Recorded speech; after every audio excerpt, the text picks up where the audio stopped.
যেহেতু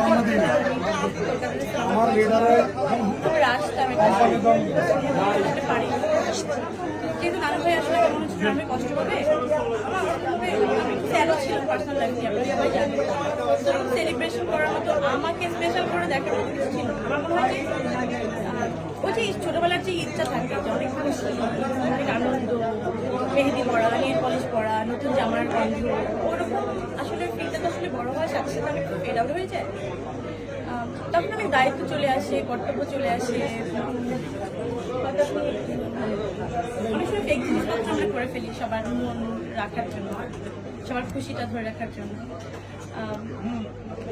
ওরকম একটা পরিস্থিতিতে আমার মনে হচ্ছিল যে আচ্ছা ঠিক আছে, খুব অল্প সময়ের জন্য আমি ওই শাড়িটা ব্লাউজটা মেক করেছিলাম শর্ট টাইমের মধ্যে। তো ওই আরও 3টা শাড়ি বাকি আছে। আমার মনে হচ্ছিল যে এবার আমি আমার বাচ্চাদের জন্য সমস্ত শপিং তো শেষই, কিন্তু ওরা